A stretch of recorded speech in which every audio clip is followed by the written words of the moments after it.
여러분 안녕하세요. 저는 에듀윌에서 소방학과 관계복귀 강의를 하고 있는 이중희라고 합니다. 여러분 반갑습니다. 이렇게 첫인사일 수도 있는데 뭐 좋은 의도로 만났을 수도 있고 아닐 수도 있어요. 시험 이제 풀이를 이제 진행할 예정인데 이번에 이제 22년도 그쵸 4월 9일자로 해서 시험을 이제 치셨어요. 너무 어렵게 많이 느껴지셨으리라고 생각이 들어요. 저도 가르치는 입장이다 보니까 이제 시험을 응시하는 날에 마음이 조마조마한 거예요. 내가 이제 찍어준 형태라든지 쉽게 풀었던 부분들이 얼마나 많이 반영되어서 왔을까. 동일한 내용인데 기존 체계는 없는 듯하게 이제 문제를 계속 만드는 형태니까 우리 모의고사 때는 이러한 형태, 뭐 A라고 하는 말로 했는데 A-라는 형태로 설명이 나왔을 때는 혼란이 없이 잘 풀었을까 하는 마음으로 기대 반, 걱정 반으로 이제 기다립니다. 이번에 이제 출제된 문제를 보니까 대체로 좀 어렵다는 느낌이 많이 들어요. 학계로는. 그리고 이제 모의고사, 그 법규는 대체로 조금 더 쉬워졌지 않았을까 하는 생각이 좀 듭니다. 그래서 키는 학계론이 많이 좌우하게 되지 않을까 하는 생각이 들어요. 이부 시험 치고 혀를 좀 내두를 정도로 너무 어렵더라 하는 느낌이 있을 수도 있는데 실제로 보면 이제 이게 뭐 한꺼풀 벗기면 이런 말이 좀 웃기지만 해보면 별 차이는 솔직히 없어요. 그런데 이제 이게 공부의 폭이 약간 제한된 형태로 조금 공부하다 보니까 약간 이제 우리가 쉽게 얘기하면 응용력이 좀 부족한 형태죠. 예, 그렇다 보니까 조금의 이제 형태로 좀 바꾸게 되면 문제를 변형하거나 하게 되면 좀 많이 어렵게 느껴지는. 그리고 저도 이제 소시적에 시험을 치러 가보면 어떻습니까? 이제 1교시 첫 번째 문제 이런 데 되게 어렵게 나오면 완전 전체가 어렵게 느껴지는 거예요. 그러니까 이번 시험의 형태가 거의 그러한 패턴을 가지고 있어서 응시생 여러분들, 수험생 여러분들은 다들 좀 어렵게 판단이 돼요. 어려우셨을 거라고. 그렇죠? 그리고 지문을 간단하게 한번 평가해 보면 복합적인 형태에 대한 질문이 굉장히 많아지고 있어요. 제가 이제 수업 시간에도 말씀드린 대로 앞으로도 계속 그럴 거예요. 왜냐하면 난이도 올리는 방법들은 한 문제에서 여러 개 쑤셔 넣는 수밖에 없어요. 그러니까 여러 문제를 푸는 듯하게 혼란을 주는 거지. 그렇게 해야지만 나쁜 의미로는 변별력이 생기는 거고요. 좋은 의미로는 이제 약간 실력이 부족한 사람을 걸러낼 수 있게 그런 형태로 가는 거예요. 그러니까 난이도가 올라가는 거하고 시키는 말 같은 거죠. 그 부분을 보게 되면 좀 안타깝긴 하더라고요. 그래서 이번에 이러한 형태를 많이 경험한 이제 수험생 같은 분들은 좀 더 쉽게 접근하실 수 있었을 텐데 그게 아니라고 하면 좀 많이 어렵게 보셨으리라고 생각이 좀 들어요. 한 75점 그죠? 학계론 이제 그 정도 하고 뭐 많이 받으신 분은 90점까지도 가능할 텐데 반드시 뭐 풀기 너무 어려운 그죠? 겐또 치를 수밖에 없는 문제가 꼭 하나 있었어요. 또 다시 한번 설명을 드릴 테니까 저랑 같이 한번 보도록 합시다. 도대체 뭐가 얼만큼 출제됐을까요? 라는 부분으로 한번 볼까요? 이렇게 전체적인 이제 학계론은 이러한 패턴을 가지고 있어요. 보면 이제 쉽게 생각하면 이제 연소 파트가 있고요. 그리고 화제 파트가 있고 소화 파트가 있고 그리고 조직에 관련되어 있는 그죠? 예, 조직에 관련 있는 행정이라든지 조직에 관련된 역사 뭐 이런 게 들어가죠. 그리고 재난 관리 파트가 있어요. 문제 출제 빈도는 똑같습니다. 전에 설명드린 대로 이렇게 보세요. 연소 이론은 5문제가 나와요. 5문제에서 벗어나지는 않습니다. 잘. 그런데 연소가 한 문제 더 많이 나올 수도 있고 작게 나올 수도 있고 그렇긴 해요. 하지만 5개 정도에서 출제 빈도를 가지고 있다는 것도 변하지 않습니다. 근데 6개가 나왔네요. 그죠? 그리고 화재 이론도 5개 나옵니다. 그래서 요 두 부분이 우리가 이제 불에 관련되어 있는 부분이 10문제가 꼭 나오게 돼 있어요. 쉽게 생각합시다. 그죠? 연소 이론은 불이 이제 나는 과정을 얘기해요. 어떻게 해서 불이 나는 걸 얘기하는 겁니까? 하면 여하튼 연소든지 폭발이든지 불이 나는 과정이에요. 그죠? 예, 그런 형태고, 그 다음에 이제 확대가 되는 관점이 두 번째 거예요. 화재 이론. 그죠? 예, 화재와 건축물의 화재와 위험물 화재, 기타 등등의 이제 모든 여러 가지 화재. 대표적으로 이제 약간 산림 화재 같은 것들도 여기다 다 속하겠죠. 예, 그런 내용으로 들어갑니다. 이제는 어떻게 불을 끌까에 대한 고민을 하겠죠. 그래서 소화 원리하고 소화 약재하고 소방시설, 소화시설에 관련되어 있는 부분이 여기 들어가요. 그래서 소화 이론도 원래 5문제 정도 나온다고 생각하고 공부하시면 됩니다.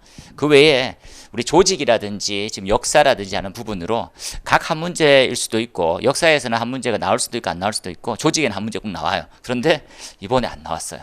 그러면 다음 시험에 반드시 나올 거고요. 그런데 안 나왔기 때문에 좀, 또 다른 혼란을 또 야기시키거나 좀 고민이 되셨으리라도 생각이 듭니다. 그리고 재난관리 파트는 반드시 세 문제가 나와요. 이건 세 문제가 나오는 형태는 재난에 대한 개념과 정의 중요해요. 그죠?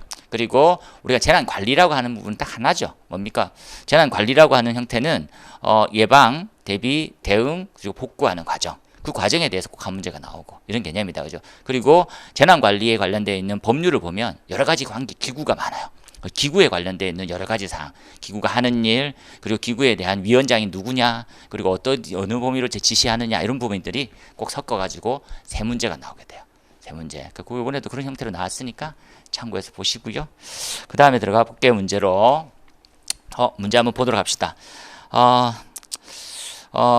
카페에 질문하신 분이 있어가지고 제가 답변도 했지만 지금 소방학개론은 작년 대비했었을 때 난이도를 어떻게 평가하고 계시냐 그래서 거듭 말씀드리지만 저번보다는 좀 어려워졌어요. 그리고 내년은 어떻게 될까요? 23년은 올해보다는 더 힘들어질 거예요. 왜 그렇게 힘들게 만들까요? 그죠? 지금 필수 과목이 됐는데 평가할 수 있는 과목의 잣대가 잘 없어요. 법은 테두리 내에 구석에 만들더라도 이런 부분까지 나오냐 정도밖에 없는데 개론은 어렵게 꼬아내기가 상당히 편해요. 그래서 개론을 자꾸 어렵게 만들어 갈 거예요. 그러면 기존에 있는 기출문제에 대한 습득이 약간 습관화돼 있으면 문제를 조금 더 깊이 있게 볼 생각을 안 하게 되죠.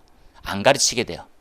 기존 강사님들이. 그러면 어떤 효과가 생깁니까 하면 기존에 나와 있던 문제들은 굉장히 쉽게 잘 풀려요. 보고 왠지 설명만 들어도 다음 문제가 풀릴 것 같아. 그런데 지금처럼 변형돼서 나오거나 약간의 신규 형태를 띠게 되면 전혀 이제 없는 거예요. 왜? 내가 이제 준비되어 있는 게 암기밖에 없었어. 그냥 단순 암기. 그렇다 보니까 응용에 대한 생각이 전혀 없는 거예요. 고민해서 풀지 않고 이건 이런 게 뭐야? 이렇게 혼란이 먼저 오는 거예요. 그걸 좀 바꿔야 되지 않을까 하는 생각이 좀 듭니다. 일단 그런 부분으로 한번 보도록 할게요. 그죠? 자, 1번입니다. 화재 조사 파트는 우리 조금만 준비하도록 할게요. 화재는 이렇게 한번 정리할게요. 화재 조사는 원래 이제 어디에 쓰던 상황입니까? 하면 두 군데 있었죠. 소방 기본법에 있었어요. 소방 기본법에 있었어요. 또 어디 있었습니까? 화재 조사 및 보고 규정이라는 곳에 있었어요. 화재 조사 및 보고 규정이 있었어요.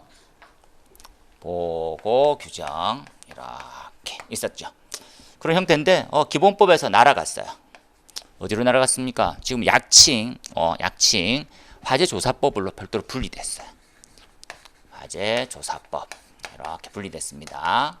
화재조사법이 지금 이제 약 0이 나왔고 그 규칙이 나와요. 누가 이랬게요 하면 우리 정치적인 내용들 보시는지 모르겠는데 소방 공무원 중에 국회의원이 되신 분이 있어요. 비례대표로 해서 그분이 법안을 발의하고 통과시켰어요. 그래서 원래 조사 파트가 소방 공무원이 감당하기에는 좀 너무 협소한 거예요. 그래서 이걸 좀 더 넓게 하자. 별도 법률로 만든 거지. 그러면 이제 우리가 법규에서는 나오기는 좀 힘들어졌어요. 이제 법규는. 그래서 얘네들은 이제 우리 개론에서만 요 두 개를 섞어 가지고 나올 거야. 좀 특징이 1번 봅시다. 과거에는 우리가 어땠습니까? 지금 화재 조사는 관계 공무원이 할 때 화재 사실을 즉시 인지하는 즉시 그때부터 조사는 시작되는 거예요. 119에 신고하자마자 네네 말씀하십시오라고 듣자마자 그때부터 화재 조사는 시작된 거예요. 그렇죠? 그런 형태였는데 원래 이제 뭘로 바뀌었습니까 하면 하나 적어 놓을까요? 지금 이제 개정돼 있는 이 법에서는 화재 조사에 대한 정의가 좀 더 바뀌었어요. 적을게요. 화재 발생 사실을 알게 된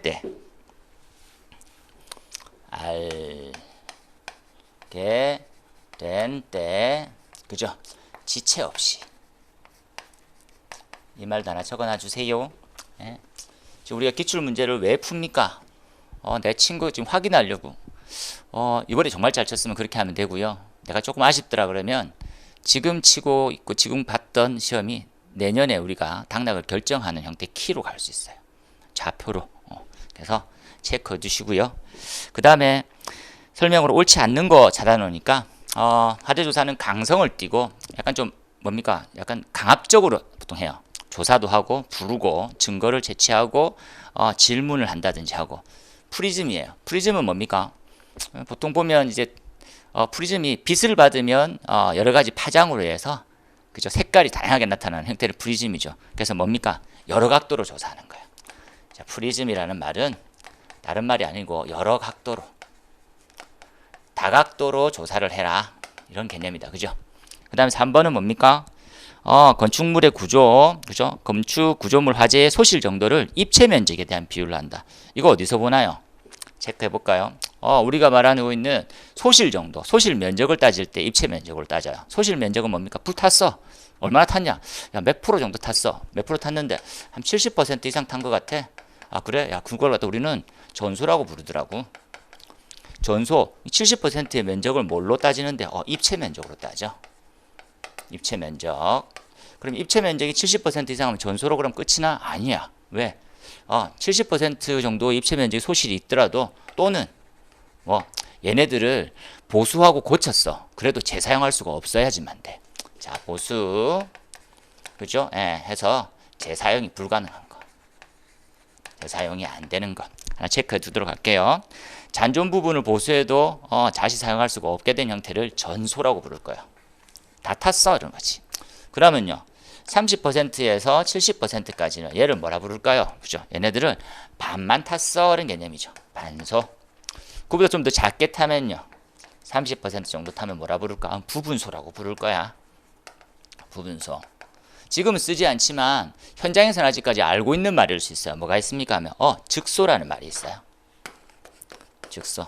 보통 금액으로는 50만 원 이하의 경미한 피해, 인명피해는 거의 없는 형태. 지금은 이제 법규상으로는 없어진 용어예요.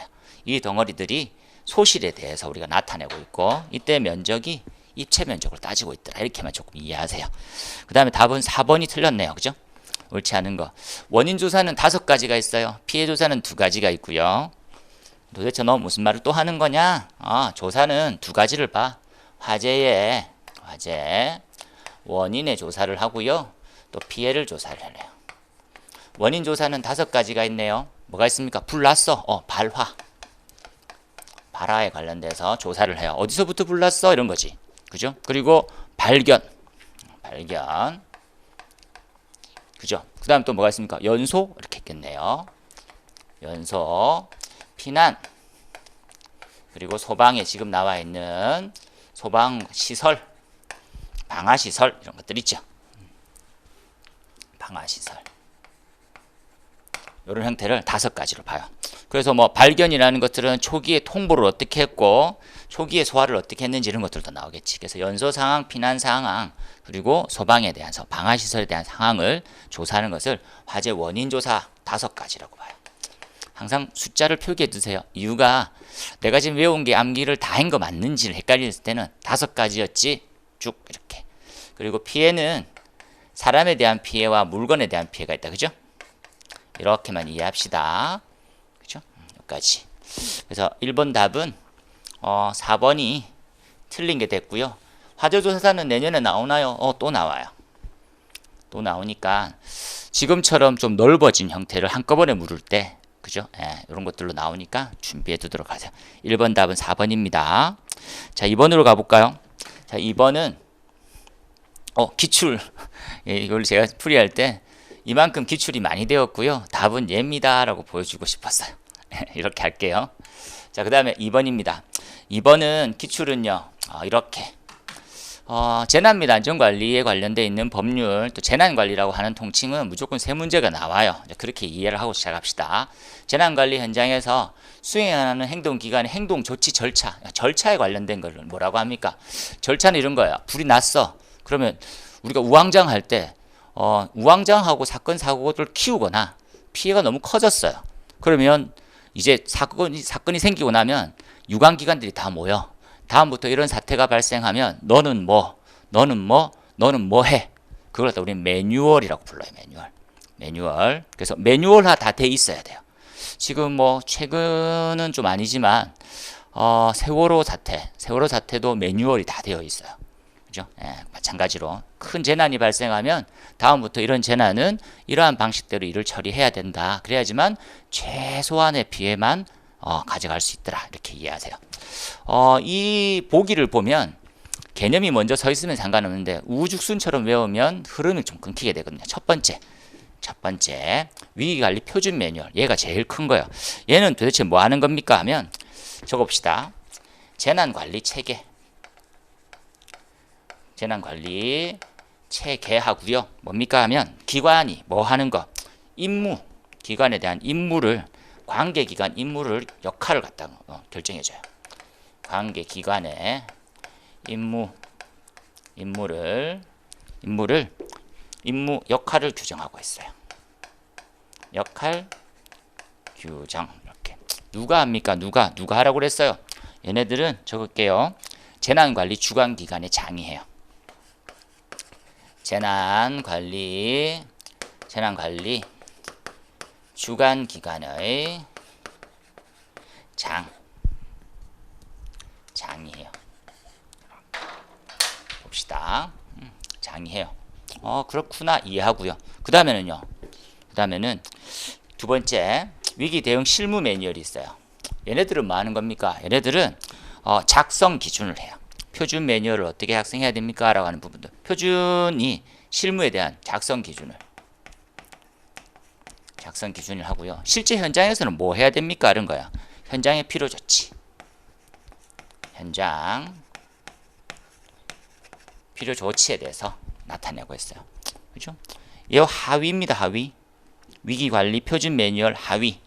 그럼 여기는 누가 작성을 할까요? 그죠? 얘네들은 재난관리 주관기관의 장.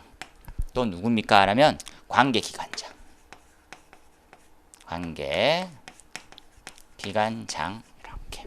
그 하위는 또 뭡니까? 하면 2번이에요. 2번. 그래서 이렇게 형태로 이루어져 있어요. 보세요. 그죠? 예. 그리고 기관별 행동 조치. 기관 행동 조치에 관련돼서. 그럼 얘는 누가 합니까? 얘는 최상위가 주관기관의 장이고요. 이제 서로 협의하고 그 다음에 지시 내리는 관계. 그죠? 예. 지정기관의 장이에요.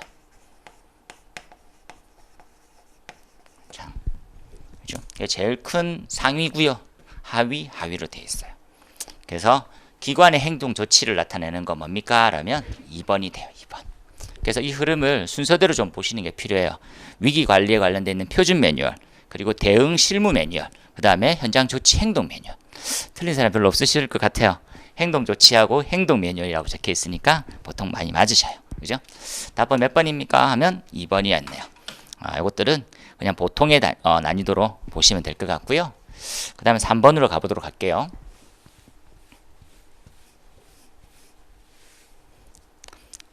자, 3번입니다. 다음 그림에서, 그죠? 그림에서 A에 대한 설명으로 옳은 것은 A는 뭡니까? 우리가 익히 많이 봤던 그림일 수도 있고요. 교재들마다 빠져있는 책들도 많이 있어요. 왜냐하면 이게 일반적으로 연소공학일 때 가장 필요한 그림이긴 한데 이제껏 이러한 그림 형태에서 잘 나온 문제가 없었어요. 그래서 이거는 간혹 가다가 빠져있는 그림도 있구나 라고 하면 제가 이제 이걸 전체적으로 한번 설명을 드릴 테니까 처음 들으실 때는 많이 어려울 수 있어요. 그런데 이런 것까지 아는 게 좀 좋구나, 다음 시험을 대비하면 알아야 되는 거구나 하는 생각으로 보시면 좋겠어요. 그죠?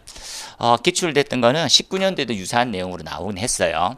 지금 보면 A라고 하는 지점은 연소 범위, 그죠? 연소 범위에 대해서 우리가 알고 있는 인하점에 관련되어 있는, 그죠? 한계에서 우리 하부 인하점 보통 얘기하고 상한계하고 맞닥뜨려지는 지점은 상부 인하점이라 부르는데 하부 인하점에 관련되어 있는 형태다라고 좀 이해하시면 돼요. 옳지 않는 것은 뭡니까? 라고 하면 보면 외부 에너지에 의해서 발화가 시작되는 최저 연소 온도다. 이때 뭐 발화는 자연 발화에 관련되는 형태보다는 불이 나기 시작하는 점화에 대한 부분으로 이해하시면 같은 말입니다. 그리고 이번에 물적 조건과 에너지 조건이 만나는 최저 그죠? 연소 온도다. 이것들도 좀 더 한번 설명을 다시 드릴게요. 그죠? 그 다음에 화학 양론비에서 최저 연소 온도를 얘기하는 거다. 양론이라는 용어들도 한번 더 설명을 드릴게요. 양론이 도대체 뭘까요? 해서. 그 다음에 4번에 가연성 혼합기를 형성하는 최저 연소 온도다. 아주 중요한 말들이 많이 나왔어요. 다들 킵하고요. 답은 3번입니다. 양론에서의 최저 온도는 아니에요. 뭔지 한번 보여드릴게요. 답은 이렇게. 자, 그림을 조금 더 확대를 시켜서 보여드릴게요. 이제 좀 적을 게 조금 더 있어요, 여러분. 그래서 공부를 조금 하신 과정이라 생각하고 한번 작성을 같이 해보도록 합시다. X축 부분은 뭘로 따질까요? X축 부분은 이렇게 온도예요, 온도. X축은 온도입니다. Y축은 뭘로 되어 있나요? Y축은 농도기도 하고요. 하나 더 적읍시다. 압력이라고 돼요. 압력. 이렇게 압력. 그죠? 그리고 A의 점은 뭡니까? 얘네들은 포화 수증기압, 포화 증기압. 다른 말로는 B점 이렇게 얘기를 해요. B점. 그리고 이 선의 좌측과 우측은 어떻게 구분하나요? 그러면 좌측은 액체 상태고요. 적을게요. 액체 상태고 우측 상태는 뭡니까? 우측 상태는 기체 상태가 돼요. 기체 상태가 됩니다. 그래서 질문합니다. 불은 액체가 나요? 기체가 나요? 잘 아시는 분도 있어요. 액체가 열을 받아서 기화되면 기화되어 있는 기체가 불이 나죠. 이렇게 이해하세요. 그죠? 고체가 불이 나나요? 기체가 불이 나나요? 고체가 열 받으면 증발 또는 분해해서 기체가 나와서 불이 붙어요. 이해하세요? 기체만 불 나는 거구나. 맞아요. 왼쪽은 불 절대로 나지 않고 오른쪽이 불이 나기 시작할 거예요. 그죠? 불은 아무데나 아무 농도에서나 다 나나요? 그렇지 않죠. 모든 물질마다 정해져 있는 농도 범위가 다 있어요. 개별로. 그죠? 그래서 농도에서 불이 나는 지점에 대한 한계를 상한계, 하부를 하한계라고 불러요. 이건 항상 기억하세요. 공기 중에서 비교를 해요. 공기 중에서 비교를 하고 있습니다. 잊지 마세요. 공기 중에서 비교를 하는데 얘를 영어로 하면 UFL, 아래쪽을 LFL 이렇게 불러요. 그죠? 뭐 upper, lower 뭐 등을 부르는데 자세히 알 필요는 없어요. 그냥 상한계, 하한계. 그러면 이 상한계하고 하한계 해당 온도 지점에서 한 번만 생각해 봅시다. 곡선이 약간 기울기를 가지고 있네요. 어떤 의미예요? 온도가 올라갈수록 어떻다? 상한계가 점점 상승하는 게 보이네요. 이해됩니까? 점점 범위가 넓어져요. 이해하세요? 범위가 넓어지고 있구나. 이렇게. 불 제일 잘 나는 농도는 그럼 어디쯤일 것 같아요? 당연히 이런 거 알죠? 야, 평균 정도가 제일 불이 잘 날 것 같아. 상한계, 하한계 중간 지점. 꺼볼게요, 제가. 이렇게 꺼봅니다. 이렇게. 얘네들을 유식하게 뭐라고 부를까요? 지금 지문에 3번에 나왔어요. 화학 양론에 대한 농도비입니다. 써놓을게요. 얘네들을 화학 양론. 이렇게. 화학 양론이 뭡니까? 공기도 좀 많고요. 공기가 충만하고 가연성 가스 대비 공기가 충만해서 얘가 완전 연소가 가능한 농도 범위가 있어요. 다시 팁처럼 이해할게요. 이 범위에서 완전 연소라는 걸 해요. 완전 연소 모르시는 분은 다음에 강의 때 좀 만나서 얘기를 좀 듣도록 하세요. 완전한 연소, 예를 들어서 CO2하고 H2O가 나오게 되는 연소 반응, 탄화수소 계열에서 하게 되는 것을 양론이라고 불러요.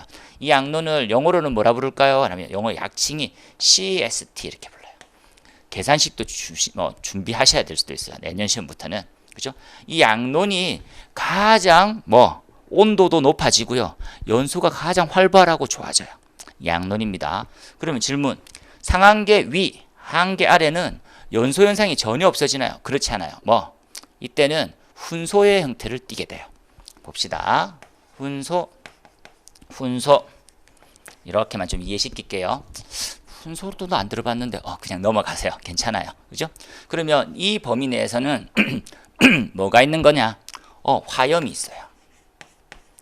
화염, 즉 불꽃이 있는 연소가 돼요. 불꽃이 있는 연소. 불꽃이 있는 연소는 불꽃이 있다 보니까 어떤 개념입니까 하면 우리가 말하는 확산 연소가 있고요. 확산, 예혼합 이런 것들이 있어요. 너무 어렵게 나가는 거 아니에요? 들어만 두세요. 적어 놓도록 하세요. 나중에 다시 기체 연소 때 한번 배울 거예요. 자, 이제는 온도라고 했었으니까 자, 그러면 이 지점을 도대체 뭐라 부를까요? 이 지점을 쉽게 얘기하면 그냥 인하점 이렇게 불러요. 인하점 들어봤어요. 그죠? 그런데 하한계하고 연결됐으니까 하부 인하점 이렇게 부르고요. 상한계하고 연결되어 있는 지점을 상부 인하점이라 불러요. 이 인하점보다 한 5도에서 10도 정도 높은 형태를 연소점이라 불러요. 연소점. 여기까지는 외부의 점화원이 갖다 댈 때만 불이 나요. 그 외에는 어떻습니까 하면 그냥 스스로 열이 쌓여가지고 굉장히 높은 온도가 되면 스스로 불이 나는 지점도 있어요. 그 그림을 이런 식으로 그려요. 이걸 발화점이라 부를 거예요. 발화점 시험에 잘 나옵니다. 한번 정리할게요. 그죠? 인화점, 연소점, 발화점 크기. 이렇게 됐었다. 요거 하나 시험에 나왔고요. 자주 나와요. 그 다음에 인화점, 연소점이랑 발화점은 크게 차이를 뭘로 보면 되겠습니까? 외부에서 점화원 되는 불꽃을 갖다 댔을 때 불 붙냐, 안 갖다 대도 불이 나느냐예요. 불이 붙느냐, 나느냐. 붙느냐, 나느냐. 정리할게요. 자, 외부에서 점화원이 있어요. 점화원이 있는 애들이에요. 없어도 불이 나는 거예요. 이렇게만 딱 구분해도 한두 문제는 꼭 맞춰요. 모의고사는 당연히 맞출 수 있고. 여기까지 이해해 놓으세요. 지금 정리했습니다. 자, 상한계하고 하한계를 알면 뭘 알 수 있을까요? 이때부터는 심화 고급반으로 갑니다. 상한계, 하한계를 들어보니까 내가 이걸 말 들어봤어. 위험도라는 말. 자, 위험도 시험에 잘 나오거든요. 이번에는 아쉽게 안 나왔어요. 제 입장에서는 아쉽다라고 얘기하면 좀 그렇네요. 그죠? 안 나왔어요. 자, 위험도라고 하는 H는요. 상한계 빼기 하한계의 하한계를 나눠주면 돼요. 윗부분을 우리는 뭐라 부릅니까 하면 연소범위. 연소범위라고 불러요. 나누기 하한계. 이렇게 되네요. 한번 보세요. 여기까지. 그래서 위험도가 제일 큰 놈은 누구였습니까? 이황화탄소입니다. 이런 것들 기억하고 계시잖아요. 어떻게 구해지는지 한번 봤네요. 그죠? 그 다음에 요번 시험에 나왔던 거. 저는 나올 줄 알고 있었는데 작년 시험에도 나왔으니까 조금 더 풍성하게 나오는 건데 우리가 알고 있는 반응식으로 나오잖아. 여러분 좀 헷갈렸을 수도 있는 거. 자, 봅시다. MOC라는 게 있어요. MOC. MOC는 미니멈 옥시전 컨센트레이션이라 해서 최소한의 산소 농도 이런 거죠. 최소 산소 농도 이런 거예요. 그냥 최저의 산소 농도죠. 화염의 연소를 일으킬 수 있는 최소한의 산소 농도. 얘네들의 공식은 뭘로 되겠습니까? 라고 한번 볼게요. 얘네들은 이해할게요. 한계를 가져와요. 한계. 그리고 또 모릅니까? 하면서 얘네들은 산소의 몰수. 지금 몰이 좀 헷갈리면 공부를 다시 저랑 하시면 돼요. 이렇게 몰수. 여기 이번 시험에 나왔어요. 이 부분을 왜 여기서 끌고 옵니까? 여기서 끌고 와야지만 남는 거예요. 기억에도. 따로따로 자꾸 외우면 공부가 자꾸 잘리고 응용이 아예 안 되는 거예요. 얘네들은 하나의 가족이에요. 잊지 마세요. 여기서 다음 단계는 누굽니까? 다음에 진짜 어렵게 나오면 어렵게는 아니고 르샤틀리에가 나올 거예요. 르샤틀리에라는 식이 모의고사 때 많이 풀어보셨죠? 그게 다음 시험에 나와요. 그 형태입니다. 그래서 이렇게 이루어져 있는 연소 범위구나. 잊지 마세요. 여기 이 그림에서 쉽게 알 수 있는 거 한번 찾아줍시다. 온도가 점점 커지면 상한계가 커집니다. 압력이 커지면 범위가 넓어지네요. 커지네요. 이렇게. 여기 그림에 다 나와 있어요. 우리가 외웠던 거. 그림으로 다시 한번 정리해 드릴 테니까 수업 때 봤으면 좋겠어요. 자, 그래서 답은 몇 번입니까 하면 양론의 최저 연소 여기죠. 여기. 요거랑 인하점하고는 좀 개별이네요. 다른 거네요. 그래서 답은 3번이었습니다. 잊지 마세요. 3번밖에 안 풀었는데 시간이 많이 갔네요. 조금 더 서둘러 볼까요? 자, 그 다음에 4번으로 넘어가 봅니다.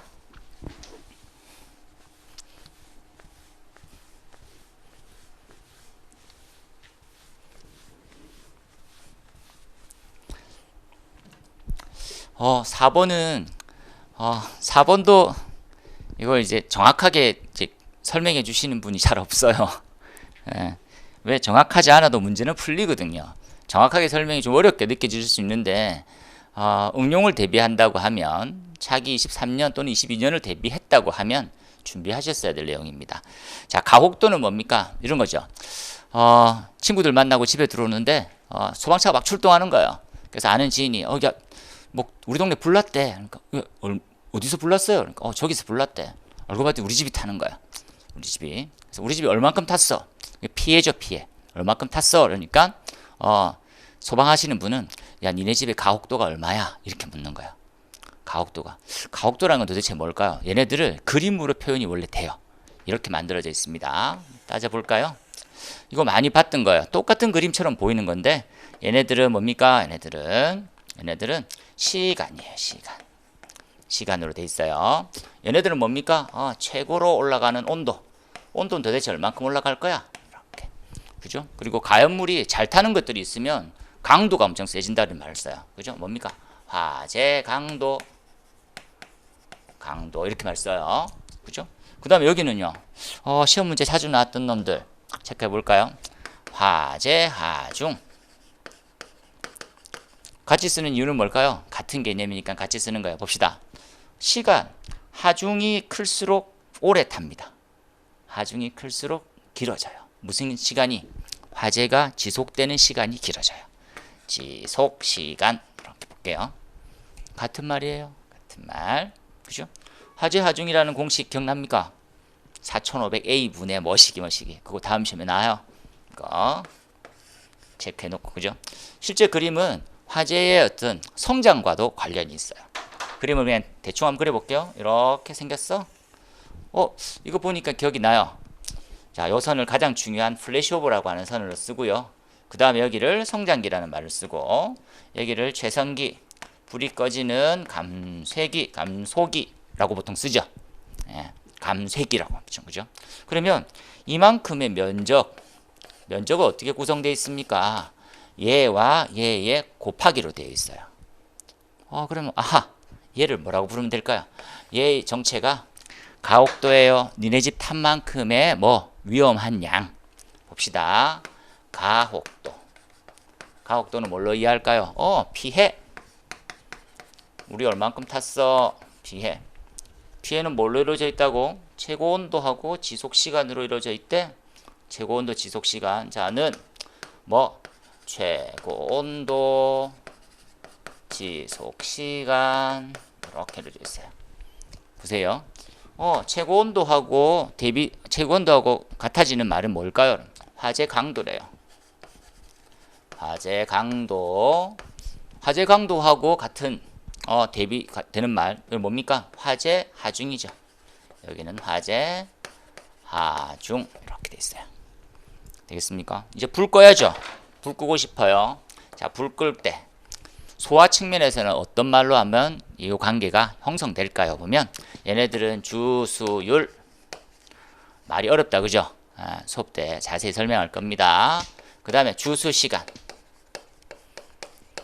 이렇게 쉽게 이해합시다. 야, 니네 집에 되게 오래 타던데? 우리 집에 목재 말고 옥스 오래 타는 거 엄청 많아. 그 엄청 많은 것 때문에 진짜 오래 타더라. 불 끄기도 있는 거예요. 그러니까 어떻게 소방관들은, 여러분이 곧 소방관이지만 소방관들은 물을 막 엄청 오래 뿌려야 돼요. 물 뿌리는 시간도 길어지는 거구나. 이렇게 이해해 놓으세요. 정리 여기까지 하세요. 그러면 뭐가 정리됐습니까? 가옥도는 화재 강도와 하중의 영향을 받는다. 맞네요. 화재 강도와 하중의 영향을 받네요. 맞아요. 화재실의 최고온도와 지속시간은 가옥도를 판단하는 중요한 인자다. 최고온도하고 지속시간은 가옥도를 나타낸다. 맞아요. 중요합니다. 그 다음에 가옥도는 화재실이나 화재구역에 단열성의 영향을 받지 인다 아닌다. 이거 한번 찾아볼까요? 자, 봅시다. 오른쪽에 있는 하중은요, 기본적으로 우리가 말하고 있는 발열량의 영향을 많이 받고요. 발열량 끝. 그리고 질량의 영향을 많이 받고, 이건 계산식이니까 여기서 나오는 것들 좀 뺄게요. 왼쪽에 여기 있는 화재 강도는 어떠한 영향으로 받습니까? 네 가지 인자는 꼭 암기하셔야 돼요. 외우세요 했었어요. 봅시다. 연비공단 이렇게 외울게요. 연비공단 뭐야? 연비공단. 그죠? 연소열, 비표면적, 공기의 공기량, 공기 얼만큼 들어오는지. 자, 단열성. 이게 네 가지 인자예요. 네 가지, 보통 싸가지라고 보통 얘기하는 인자입니다. 자, 연비공단 외우고, 요 형태에 따라서 강도는 훨씬 세질 수가 있어요. 그죠? 단열성. 단열이란 말은 뭡니까? 외부의 열을 뺏기지 않고 열을 계속 담아둘 수 있는 능력을 얘기해요. 단열은. 그러니까 훨씬 더 불이 더 커질 수가 있는 거죠. 단열성. 그래서 얘는 영향을 받는다로 봅시다. 3번은 좀 특이한 놈이네요. 환기인자 환기계수가 뭘까요? 자, 니네 집에 창문이 하나 있더라고. 창문만 보고도 알 수가 있어요. 자, 창문의 크기를 볼게요. 가로와 세로의 곱을 창문의 면적이라고 봅니다. 세로를 창문의 높이라고도 볼 수 있어요. 그러면 요 두 요소 가지고 환기인자, 환기계수라고 하는 환기인자, 지금 환기요소라고 보통 얘기하는 형태는 A 루트 H를 가져요. A 루트 H. A는 창문의 단면적, H는 창문의 높이, 이렇게 이해하시면 돼요. 그죠? 이 환기인자는 어디 써먹을까요? 내년 시험에는 이러한 형태를 이해하세요. 자, 얘네들은 환기지배형 화재에만 영향을 줘요. 환기지배형. 환기지배형이란 말은 도대체 뭡니까? 아직까지 개념 정리 안 되어 있으면 꼭 찍어서 이해하세요. 지배되는 놈이 부족해. 이렇게. 지배되는 놈이 부족해. 지배란 말이 부족한 화재예요. 자, 지배라는 말이 부족해요. 뭐가 부족한 상태? 공기가 없는 화재 때요. 자, 우리 불 초반에 나면 이 실에서 불이 처음에 났었을 때 뭐만 가득 차 있어요. 공기가만 많지. 가연불은 거의 없어. 그죠? 그런데 안에 내부가 다 타버렸어요. 벌써. 그때는 뭐 가스는 굉장히 많은데, 뜨거운 가스는 많은데 공기는 거의 없어. 그때 공기가 조금만 공급되면 폭발적으로 다시 또 불이 살아나요. 그 형태로 우리는 백드래프트라고 보통 불렀어요. 이해해보세요. 자, 이 시점이네요. 플래시오버 전을 연료지배 이렇게 부를 거고요. 연료지배. 플래시오버 이후, 즉 최성기 상태를 환기지배를 부를 거예요. 환기지배 이렇게 연결이 되나요? 환기지배는 환기인자에 대해서 영향을 받아요. 환기되는 수가, 환기된, 즉 공기가 많아지면 불은 더 커질 거예요. 그 내용입니다. 그래서 이 면적 전체를 가옥도라 봤었을 때 가옥도입니다. 환기인자 영향을 받는 구간이 많네요. 그래서 답은 4번으로. 야, 답 4번 한 번은 그냥 설명 간단하게 하면 되지 뭘 이렇게 길게. 여러분, 이 그림을 이해하셔야지 다음 시험을 또 맞춰요. 얘네는 진급 때도 나와, 실무에서도 많이 쓰는 용어가 됐어요. 이제 플래시오버만 많이 쓰던 시절 지났어요. 준비하세요. 자, 오늘의 그는 연비공단입니다. 여기까지 이해합시다. 다음 문제 조금 더 빠르게 가볼게요. 자, 17년, 18년, 20년 이게 개념이 자꾸 나오고 있고 내년에 또 나와요. 내년에 또 나와요. 자, 답은 4번이네요. 자, 메틸알코올. 이게 좀 여러분 메틸알코올에 봅시다. 메틸알코올. 메틸알코올 기출이 있나요? 22년도 뭐가 나왔습니까? MOC가 나왔어요. MOC 방금 전에 설명드린 것 기억나나요? MOC 공식만 한번 이해합시다. MOC는 도대체 뭔데? MOC는 산소량을 이만큼 낮추면 이 가연불은 절대 불 안 나. 이거 아니면 개념. 자, 한번 정리해 봅시다. 메틸알코올이라는 놈이 있어요. 메틸알코올은 뭡니까? 메틸알코올은 우리가 쓰고 있는 손소독제 쓰면 돼요, 안 돼요? 기존에 공부하시면서 들었어요, 안 들었어요? 메틸알코올은 과거에 사건 사고 굉장히 많았었어요. 시골에서 이 메틸알코올의 냄새가 술 향이랑 좀 닮았어요. 우리 알코올은 메틸과 에틸이 있다, 그죠? 에틸을 에탄올, 메틸알코올을 메탄올 이렇게 불러요. 우리가 학교에서 알코올 램프로 좀 약간 실험을 했어. 메틸알코올일까요? 에틸알코올일까요? 얘네들은 에틸알코올입니다. 에탄올. 에탄올 손 세정제 써도 돼요. 그런데 과거에 몇 년 전에 이런 사건이 있었어. 메틸알코올이 알코올이 똑같은 성분인데 에틸보다는 훨씬 가격이 싸요. 한 3분의 1? 절반보다 조금 낮거든요. 그렇다 보니까 얘네들을 분사시키면 우리가 말하는 기판, 그죠? 반도체 기판 같은데 뿌리면 얘네들이 휘발하면서 먼지들 같은 걸 다 날려보내요. 세정, 청소할 정도로 많이 썼어. 그래서 약간 중소 형태의 중소기업에서 기판 청소하는 형태에서 여직원이 취업을 하게 돼요. 20대 초반이었습니다. 2주 정도 근무했어요. 20일 정도 근무했습니다. 근무하고 나니까 다음날 일어났는데 눈이 안 보여요. 엄마, 나 눈이 안 보여. 얘가 왜 이러냐. 병원을 가니까 무슨 일이 있었는지 시신경이 말랐어요. 시신경이. 병원 가서 확인해 보니까. 그런데 그 사건 있고 이후에 동료들도 연속해서 시신경이 말라서 눈이 안 보는 거야. 좀 심해지면 뇌장애도 와요. 치매, 뭐 기타 등등. 무슨 말입니까? 메틸알코올은 독성이 굉장히 심해요. 시신경, 신경이 약한 부위부터 해서 약간 마르게 만들어요. 끊어버리는 거지. 이해하세요? 메탄올도 보시면 됩니다. 메틸알코올을 태우면 어떤 형태가 생길까요? 태우는 산화반응. 자, CH3OH. 양념처럼 써볼까요? C2H의 5개의 OH는 에탄올이라고 불러요. 얘를 우리는 알코올기, 얘네들을 에탄에서 H 하나를 대체한 건데 수업 시간에 조금 더 해볼게요. 얘기를 좀 들으면 좀 쉬운데 그냥 뭐 판서만 하기는 좀 어려울 수 있어요. 자, 일단은 산소를 만나세요. 연소 반응이 생겼어요. 산화 반응이. 얘네들은 완전 연소를 가정해야 되겠죠. 다른 물질이 없잖아요. 그죠? 그래서 뭐 CO2, H2O 이렇게.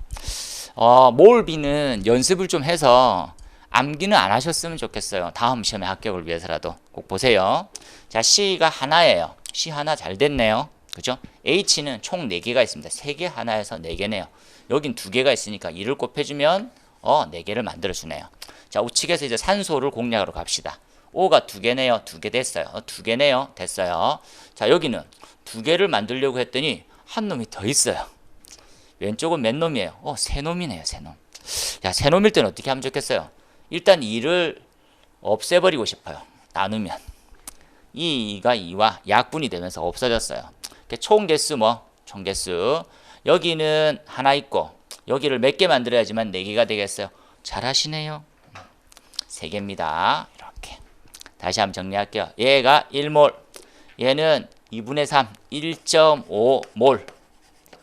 1.5몰. 얘 1몰. 얘 2몰.의 완전 연소의 반응식이 형성됐어요. 잊지 마세요. 얘를 연료 몰수, 연료, 얘를 산소 몰수. 이렇게 따져요. 여기까지 봅시다. 됐어. 이제 MOC 앞에서 본 것 같은데, 자, MOC 공식 다시 한번 정리해 볼까요? 한개에 산소 몰수만 얘기해 주래. 산소 몰수 이렇게 얘기했어요. 그럼 바로 풀릴 것 같은데 한개 뭐야? 근데 설명이 이상하게 더럽게 돼 있어요. 상한계 앞에 설명했네요. UFL은요 37%. 상한계하고 하한계를 빼기 하니까 30%. 야, 이게 뭐야? 연소 범위는 상한계 빼기 하한계 30이래요. 그럼 얘가 약간 헷갈리게 시간 좀 잡아먹게 만들었구나. 얘를 집어넣어요. 얘를 여기다 집어넣을게요. 37인데 어떻게 하면 30이 나오냐? 한계가 몇 프로라고? 한계가 7%네요. 숫자 이해됩니까? 그걸 집어넣어 주세요. 2가지 배운 거 산소몰 배웠어. 지금 한계 배웠어. 넣습니다. 7 1.5죠. 답은 10.5가 되겠네. 되겠습니까? 보통 여기까지만 공부하면 우리가 조금 더 풀어줬구나 라고 넘어가는데 이해를 해볼게요. 어떤 말입니까? 이렇게 보세요. 지금은 산소를 얘기해요. 산소를 얘기한다는 것을 정확하게 이해하세요. 산소가 요 공간 내에 이 가연물 메틸알코올이 있을 때는 몇 %로 줄이면 불은 절대 안 날까요? 산소가 평상시 몇 프로 돼 있는데, 자, 산소가 어떨 때 21% 돼 있었어. 이때 불 진짜 잘 나고 있었어. 몇 프로 줄일 때까지 불은 계속 나요? 몇 프로? 이해됩니까? 자, 체크할게요. 10.5까지 불은 계속 나 있어요.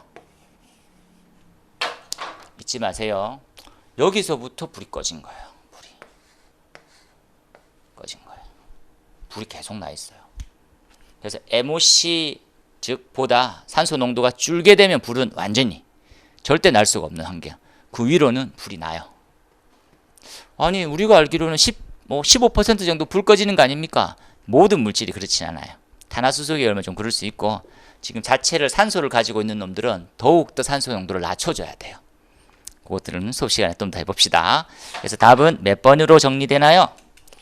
답은 3번이네요. 잊지 마세요. 시간이 좀 더 많이 지체되고 있네요. 조금 빨리 가봅시다. 자, 이제 6번으로 가네요. 이게 문제풀이 시간이 그냥 수업 시간처럼 그렇게 해버리면 안 되는데, 자, 다음 문제 가볼까요? 다음 문제. 자, 폭발에 관련되는 부분입니다. 폭발은 기출 13년도하고 20간은 간부에서 조금 유사하게 나왔어요. 확인해 보세요. 폭발에서는 저는 뭐만 준비하면 좋겠습니까? 폭발의 기본 개념 이해하시고요. 다시 한번 내년 시험 대비합시다. 자, 폭발에서 시험 문제 나온대요. 폭발에 대한 정의 중요해요. 자, 정의 준비해 주세요. 두 번째 뭡니까? 기상폭발하고 응상폭발이라는 걸 구분해 주세요. 야, 니네 그 말은 우리 뭐 출제에 관련 경량에 나와 있는 말 아니야? 맞아요. 그런데 그렇게 준비할 수밖에 없어요. 그게 제일 중요하니까. 기상폭발과 응상. 이때 하나만 좀 비교해서 이해합시다. 기상폭발은 화학적 폭발이라서 종류가 굉장히 많아. 그죠? 그건 따로따로 배워야 돼. 이거 봐. 아세틸렌 분해 폭발 다 기상폭발이에요. 어렵네. 그죠? 응상은 쉽게 생각하면 됩니다. 그냥 증기나 수증기 폭발. 증기 폭발들. 과열, 액체, 증기 폭발. 뭐 이런 거 있어요. 그죠? 그렇구나. 세 번째는 폭염, 폭갱 시험에 나오죠. 폭염과 폭갱. 그리고 약간 번외 형태. 그죠? 뭐가 있습니까? UVC, 블레비, 파이어볼. 이런 형태. 양념처럼. 요 세 가지가 좀 중요해요, 많이. 내년 시험에 이걸로 만납시다. 그 다음에는요, 아세틸렌에 관련되어 있는 산화에틸렌, 분해 폭발이라는 말, 여러분, 책에서도 정의가 잘 안 돼 있는 것 같은데, 제가 하나만 설명드릴게요. 아세틸렌과 지금 산화에틸렌은 좀 특이하게, 외부의 산소 공급이 없어도 스스로 분해하면서 폭발을 해버려요. 폭발적으로 반응을 하는 거예요. 그냥 산소가 있어야지 반응하고 폭발하는 거 아닙니까? 아니에요. 산소 없이도 폭발하는 것들을 분해 폭발. 정말 조심하셔야 돼요. 그래서 용기 내에 100%만 아세틸렌 다 채워놨는데도 터져요. 그죠? 자, 봅시다. 산소 없이도 적어 놓을게요. 산소 없이도 뻥. 이렇게 정리하세요. 자, 두 번째. 옳은 것은 1번이 답인 것 같은데? 1번이 답이네요. 자, 이번에 상온에서 탱크의 중류. 야, 여러분, 중류 시험에 좀 잘 나올 것 같아요. 중류는 괴롭힙시다. 자, 중류는요. 우리가 시험 문제에서는 이렇게 말해도 같은 놈으로 봅시다. 중질류. 중질. 질이 뭐예요? 좀 찐득찐득하게 뭐 이런 거예요. 그죠? 그러니까 뭐 점도도 높고 밀도도 높고 얘네 고체 성분 같은 놈들이고 뭐 그래요. 그죠? 얘네는 가열하지 않으면 절대 증기가 안 나와. 지속적으로 가열해줘야 증기 나오고 증기 나와야 폭발이든지 화재든지 뭔가 나올 거잖아요. 근데 유출만 됐으면 바로 폭발이 될 거래. 이런 일이 말도 안 되는 일이 어디 있어요. 어떤 놈들만 보통 보면 액화가스들이니까 LNG, LPG들이 보통 그렇고요. 휘발유들도 폭발은 아니어도 화재가 날 수 있어요. 그죠? 예. 그 외에 중류들은 죽었다 깨어나도 그냥 얘네들은 기름 냄새만 나. 기름 냄새만. 그죠? 그래서 얘네들은 가열해야 증기 나오고 증기에 불 붙여야 터져요. 이렇게 이해합시다. 중류. 그죠? 방금 전에 다시 한번 얘기하고. 얘네들은 뭐가 또 시험에서 잘 나옵니까? 오버 삼형제가 얘를 꼭 잡고 있어요. 자, 오버. 야, 너 오늘 진짜 오버하고 있네. 무슨 오버하고 있냐? 야, 중질류에서는 보일오버라는 놈이 있고요. 또 슬로브오버라는 놈이 있고요. 또 플러스 오버라는 놈이 있어요. 이 세 놈. 꼭 잡아주세요. 다음 시험에 나와요. 이렇게. 그 다음에 밀폐 공간에서 조연성 가스. 자, 봅시다. 가스 이름 아직까지도 몰라요. 조연성은 뭐예요? 조연성은 연소를 도울 뿐 나는 안 탈세 이런 거예요. 조연성이란 말은 나는 타지 않고 타는 거를 도울 뿐. 나 반응하면 나는 안 타는데 산소는 무지하게 많이 만들어 줄 테니까 네가 알아서 타버려 이런 거예요. 나는 안 타. 나는 불연성이야. 그런데 네가 타게 도울 거야. 그걸 조연성이라 불러요. 조연성은 아무리 많아도 어떻게 터지지 않아요.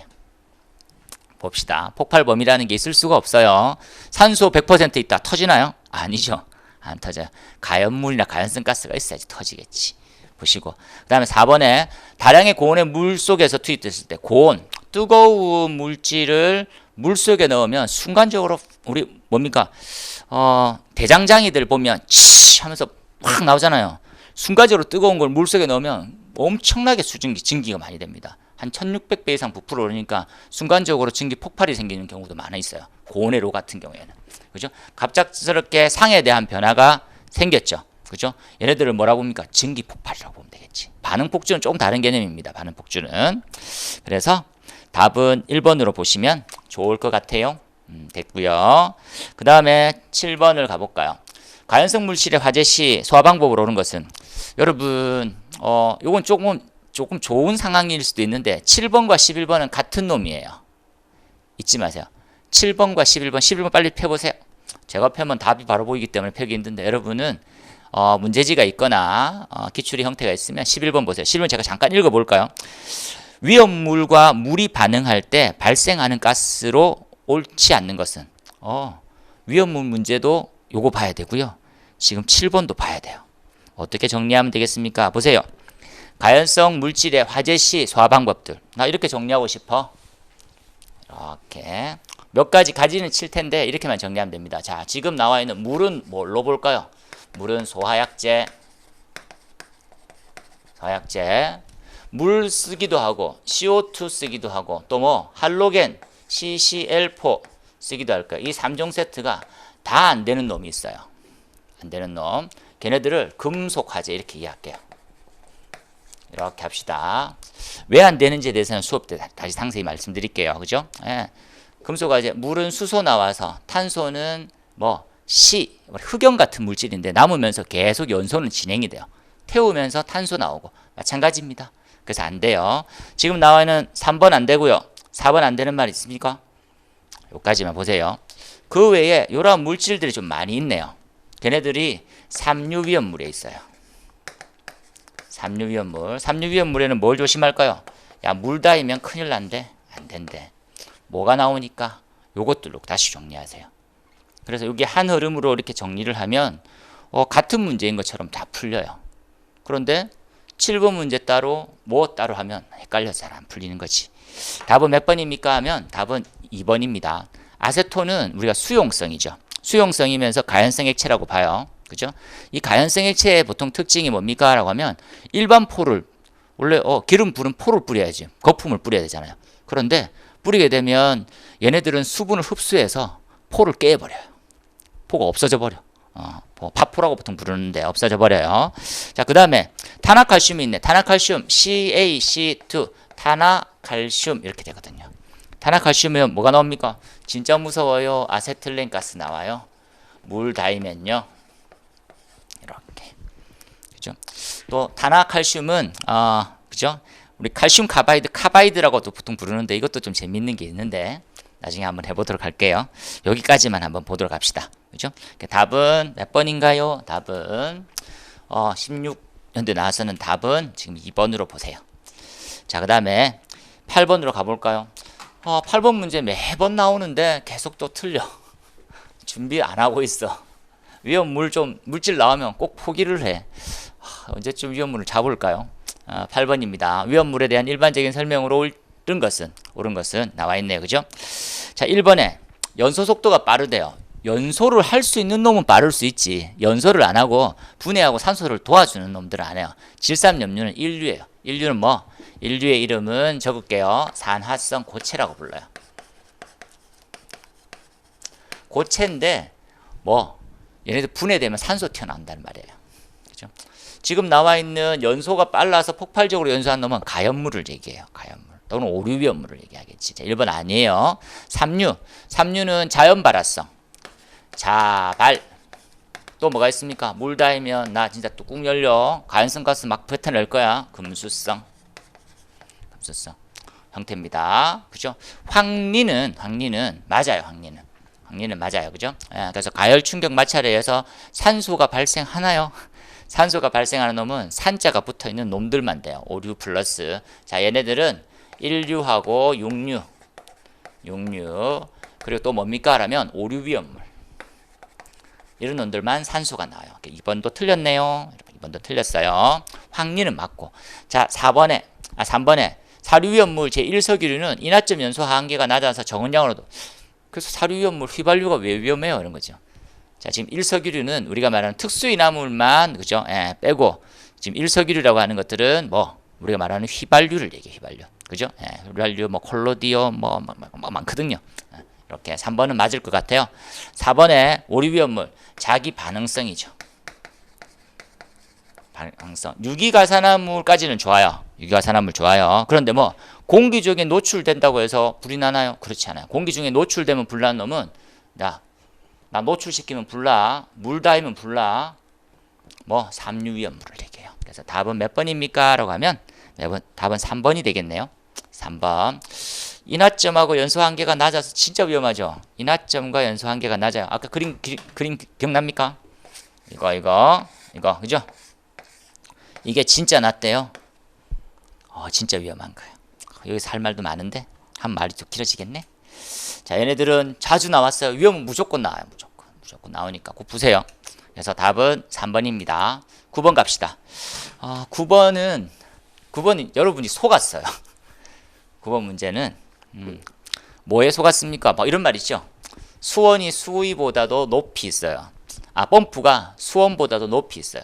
얘네 방식을 우린 부압식 이렇게 불러요. 무슨 말입니까 하면 평상시 상태에서 물을 빨아 올려야 되는 입장이에요. 물이 들어와져 있지 않고. 그래서 어떤 장치가 주로 필요합니까 하면 물올림 장치가 필요해. 이게 기본 문제였어요 원래. 다시 한번 그림을 조금 더 한번 보여드릴게요. 그런데 지금 기본이 무슨 말입니까 하면 야 그냥 옥내 소화전 펌프 있는 방식에서 필요 없는 거 뭐야 이런 거예요. 필요 없는 거. 반드시 필요한 거 아닌 거. 그걸 찾아 이런 거예요.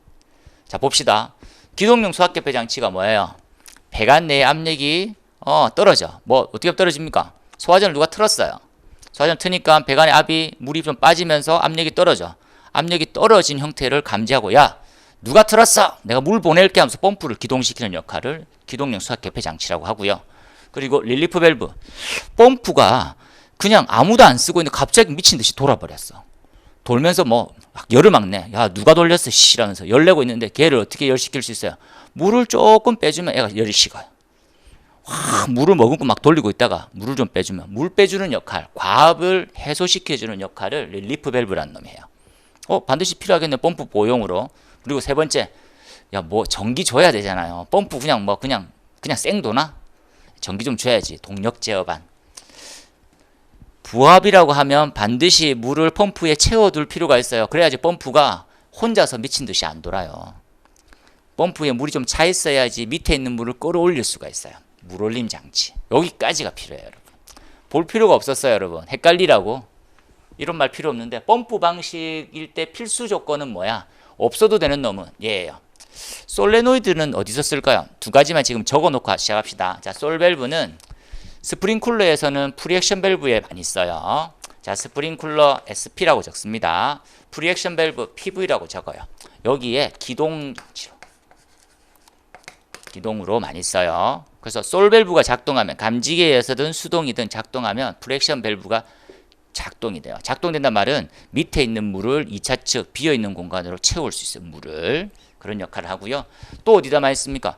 가스계 소화 설비에서 뭐를 우리가 말하는 기동용기를 작동시킬 때 써요. 써볼게요. 자, 가스계 용기가 두 가지 종류가 있어요. 약재가 있는 저장용기 그리고 그 저장용기를 열 수 있는 기동용기. 그래서 기동용기 개방에 써요. 솔밸브의 원리는 수업 시간에 말씀드릴게요. 이건 전자석의 원리인데 되게 지금 재미있게 돼 있어요.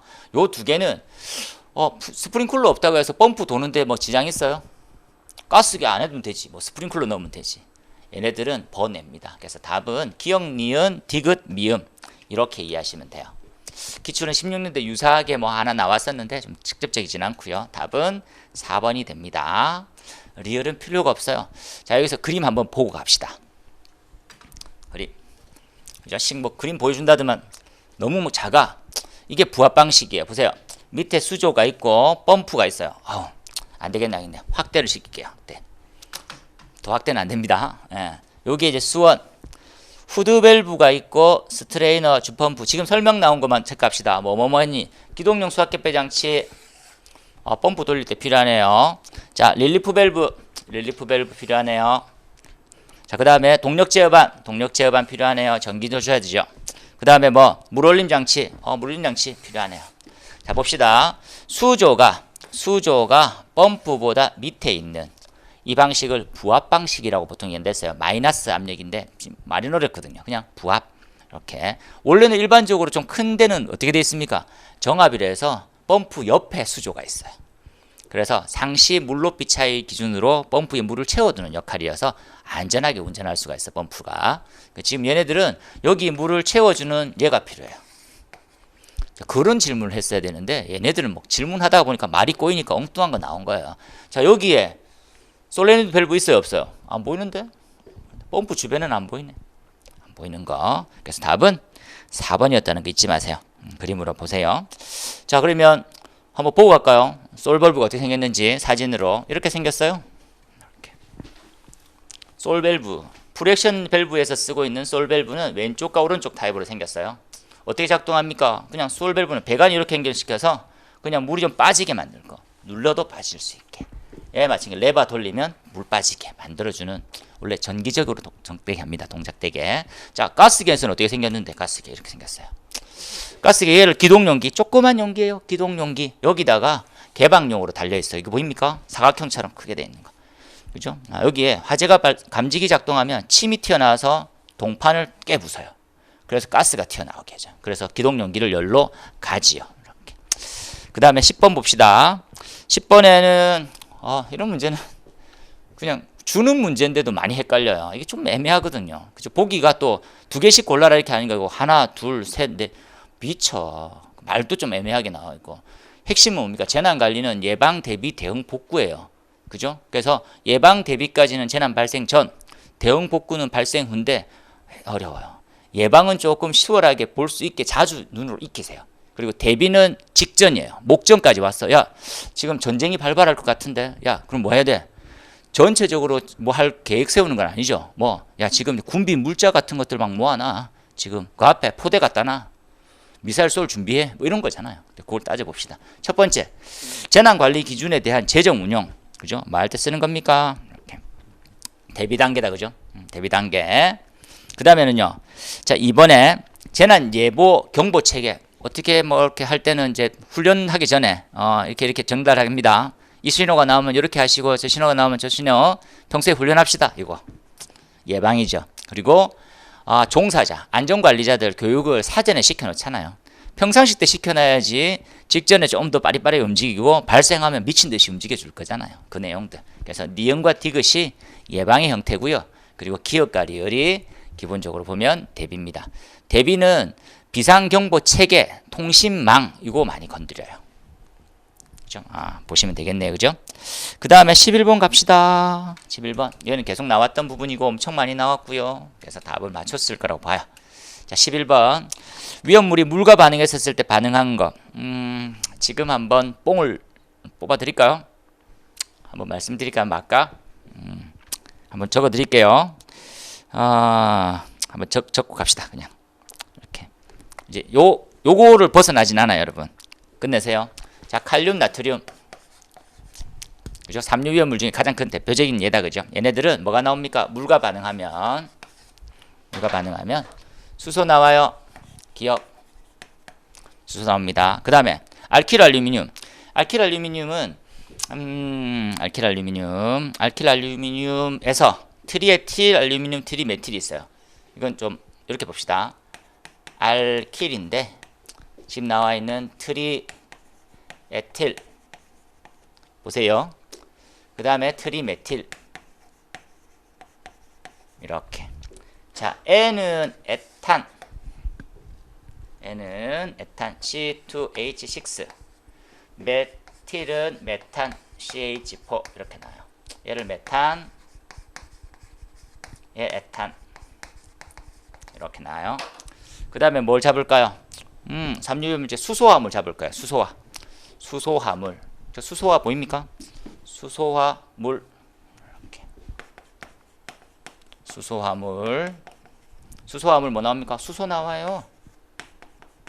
헷갈리지 마세요. 그 다음에 탄화물. 뭐가 있습니까? 탄화알루미늄. 탄화물은 뭐 나옵니까? 하면 좀 저거 나올게요. 탄화알루미늄 이렇게 써요. 알루미늄은 4개. 그죠? 탄소는 3개. 얘네들 뭐 나오냐? 메탄 나와요. 메탄. 그 다음에 탄화칼슘은요. CaC2. 탄화칼슘 앞쪽에 셌다. 그죠? 아세틸렌가스 나와요. 여기까지만 정리해 놓읍시다. 어렵나요? 탄화알루미늄, 탄화칼슘. 여기서 안 벗어나요? 그래서 11번. 1번은 탄화알루미늄이었다. 그죠? 탄알루미늄은 메탄 나와야지. 아세틸렌 아니고. 이나칼슘. 이나칼슘 한 개 적어 놓고 합시다. 이나칼슘은 수인탄인데 이나칼슘 쪽 하나 적을게요. 이나칼슘은 인하고 칼슘이 이렇게 돼 있어야 돼요. 이나칼슘. 어떻게 되어 있습니까? 3개, 2개 이렇게. 그죠? 얘네들은 이나칼슘. 얘네들은 뭐 나오냐? pH3. 가연성이면서 독성이 높죠. 그죠? 예, 수소와 인 이렇게 보시면 됩니다. 보스핀 가스. 나머지는 됐네요. 이렇게. 요거는 에테인을 에탄, 에테인 이렇게 씁니다. 그죠? 답은 1번이 되겠네요. 1번 보시고 12번 12번 제가 보고 약간 욕했는데 다른 선생님들도 마찬가지로 안타까워 하실 거예요. 야, 만점은 도대체 아니지 않냐? 좀 어렵게 내야 되겠는데 개 만점은 아닌 거. 그것 때문에 한번 정리할 거니까 이걸 보면 우리가 말하는 완전연소 반응식을 내가 알고 있더라도 풀리지 않아요. 배경적 지식이 없으면. 얘네들 순서만 말씀드릴게요. 첫 번째 완전연소 반응식 좀 준비하세요. 완전연소 반응식. 자, 황은 산소를 만나서 SO2 완전연소를 해요. 그죠? 황이 몇 g이랬습니까? 황이 32g이네요. 32g. 그래서 이산화황이 얼마나 나오냐? 이산화황이 몇 g 나오냐? 요 지금 얼마입니까? 얘 32, 16, 2에서 64 나오네요. 얘가 몇 킬로? 1000킬로 하면 얼마 나오냐? X는 2000이 나오겠죠? 32일 때, 그죠? 64면 1000일 때 2배 2000. 2000g. 여기까지가 질량이에요. 질량. 해놓읍시다. 두 번째 이건 모르시는 분이 많았을 것 같아요. 야, 풀 수가 없어. 이상기체 상태 방정식. 이상기체 PVNRT. 지금 그냥 쭉 적어 놓기만 할게요, 여러분. 이걸 푸셨으리라고 보면 저는 많이 기쁜데 못하셨을 가능성이 높아요. 얘네들은 중량 나누기 분자량으로 가야 됩니다. 분자량의 RT. 지금 묻고자 하는 게 발생량의 단위를 한번 보세요. 부피네요. 부피. 최적이죠. 여기서 우리가 얘를 얘기하는데 지금 얘네들은 다들 순진한 애들이어서 다들 리터 단위로 준비하고 있어요. 아니면 킬로 단위로 준비하셔도 됩니다. 리터 단위로 준비하고 있으니까 주의할 점은 얘네들은 절대 온도가 들어가야 되는 거야. 제가 그냥 편의상 쓰기만 해봐 드릴게요. 자, 기압 1기압 P 온도 절대 온도 800 플러스 273 얘가 T가 되고, 그죠? 그 다음에는 넣는 거 없네요. 똑같이 넣어주세요. 그래서 1기압 모르는 거 V 얘 지금 나온 건 2000g. 그래서 분자량 SO2의 분자량은 얼마? 64g이 되네요. 곱하기 얘를 지금 안 주어지니까 이건 참 문제예요, 여러분. 니네 상식적으로 알 수 있지 않냐? 그렇지 않아요. 그렇게 하면 안 돼요. 계산기도 안 주는 입장에서 0.082 그렇죠? 그리고 절대 온도 800에 273도 이렇게 해서 계산하면 돼요. 좀 장난치는 거야. 계산기도 안 주고 손으로 계산하나? 휴대폰도 못 주면서 틀리라는 문제였을 것 같긴 해요. 다른 분들도 약간 광분하듯이 흥분하듯이 짜증내듯이 1분 이내 절대 못 푼다. 준비된 저도 빨리 해야 되는데 산수가 잘 안 돼서 안 될 것 같아요. 그래서 답은 4번 나오니까 여러분 빨리 잊으세요. 이런 문제가 나오게 되면 겐토를 잘 친 사람은 좋아하면 되고요. 다른 사람 다 틀렸겠구나 하는 생각을 하시면 돼요. 그냥 크게 자주 이렇게 정리하지 마시고 그냥 이렇게 풀리는 거다 정도 한번 보세요. 2.749 이렇게 나와가지고 풀릴 거예요. 안타까웠다는 생각이 드네요. 근데 황의 완전연소 반응식은 알고 가세요. 다음 시험을 대비해서라도. 이상기체 상태 방정식을 낸 사람은 조금 아쉽네요. 그죠? 예. 만점 내기 싫다는 마음은 아는데 자, 이렇게 보시면 됩니다. 그 다음에 중질유화제, 중류하고 똑같았어요. 얘네들은 위험한 거 잘 이해하고, 그죠? 자, 무상주의 물이네요. 물. 자, 무상주수라는 개념이 뭡니까? 물을 물방울의 형태, 물줄기의 형태가 아니고 뭐 분무기의 형태처럼 형태를 바꿔가지고 분사하겠다는 거죠. 대표적인 소화설비는 뭐가 있을까요? 미분무와 물분무가 있겠죠. 여기까지. 그거보다 좀 더 물줄기는 큰데 부채꼴의 형태로 가고 싶어요. 적상이라고 부르는 스프링쿨러. 야, 나 그냥 그래도 소화는 물줄기지. 옥내 소화전. 이렇게 정리하세요. 예, 봉상. 물줄기예요. 이렇게 물줄기. 적상. 부채꼴처럼 뿌려요. 이렇게. 그 다음에 얘는 무상. 분무상이라 부르는데 그냥 안개예요. 물안개. 물안개. 자, 가장 큰 왼쪽은 냉각을 주로. 냉각밖에 없다는 말이에요. 그 다음에 얘는 냉각과 질식. 시작해요. 얘도 질식. 가장 큰 냉각. 같은 물의 양이면 냉각이 가장 커요. 세 중에서. 그죠? 다 소화 적응성. 얘네들은 뭐 A급만 돼요. 얘 A급에 기름불, 전기불 다 돼요. 자, 기름불, 전기불 다 되네요. 추가로 갑시다. 뭘로? 이걸 보니까 뭐 하나가 추가로 좀 되는 것 같은데, 그죠? 어떻게 하면 뭐 K급 이런 거 좀 되나요? 근데 뭐 정해져 있지는 않는데 되는 책들도 있으니까 참고해서 보시면 좋겠습니다. 그죠? 자, 이렇게 봤었을 때 무상으로 하면 뭐 질식이 들어가야 되겠네요. 질식들 맞아요. 추가로 없어야 되는 거. 야, 이런 거 안 돼. 힘 없어. 아니 뭐 성분이 없어. 성분이 부촉매 넣으려고 하면 K2CO3라고 하는 우리가 강화액 같은 걸 집어넣어 줘야지만 부촉매가 조금 생겨요. 파격, 물줄기가 아닌데 어떻게 되냐? 피복, CO2니? 뭐 무겁니? 뭐 이런 거죠. 답은 2번밖에 안 되구나. 유화는 요 문제는 약간 조금 틀리긴 했어요. 지금 무상주수에 대한 원리가 우리가 스프레이처럼 이렇게 뿌리면 무상이 안 됩니다. 그죠? 그래서 센 압력으로 해서 때려가지고 압력으로 때려야 유화가 돼요.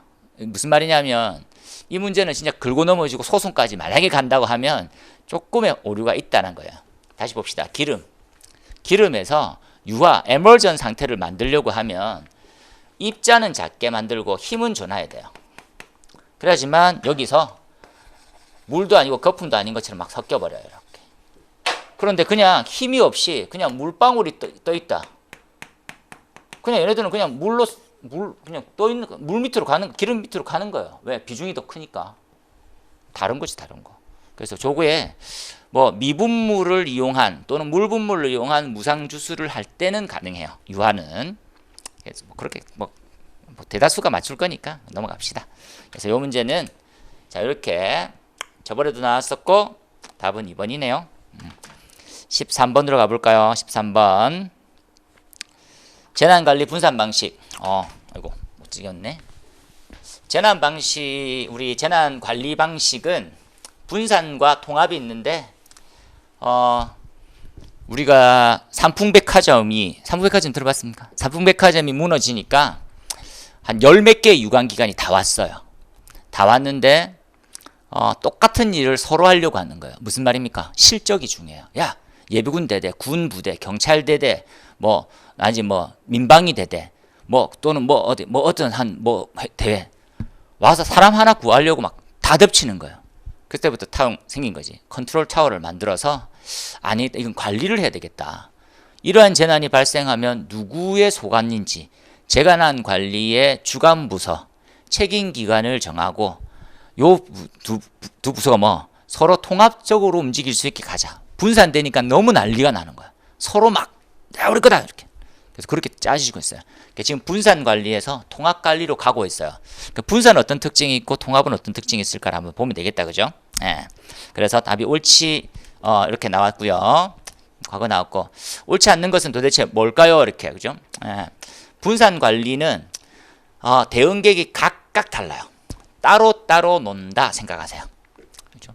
따로따로 노니까 한 현장에 가보니까 같은 일을 하는 거예요. 중복이 될 수 있어요. 중복. 그리고 뭐 발생 유행에 따라 가지고 소관 부서가 바뀌어요. 그죠? 배를 예를 들어 봅시다. 배가 근해에 떠 있으면 어떤 부서, 멀리 떠 있으면 해양수산부 뭐 이렇게 가잖아요. 그리고 해양경찰청 이렇게 나뉘는 것처럼 똑같아요. 그죠?